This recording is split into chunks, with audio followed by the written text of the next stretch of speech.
What's the meaning of aridity?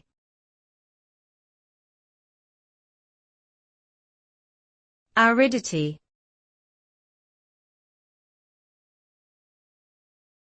Aridity.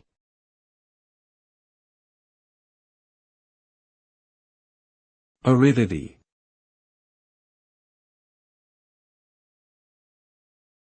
Aridity.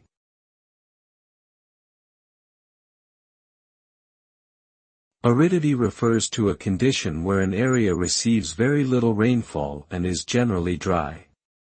This lack of moisture can lead to a variety of negative consequences, including desertification, reduced agricultural productivity, and increased risk of wildfires.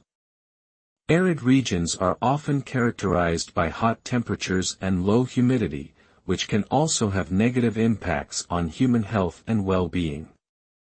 Overall, aridity represents a significant environmental challenge that requires innovative solutions in order to mitigate its impact on ecosystems and human societies.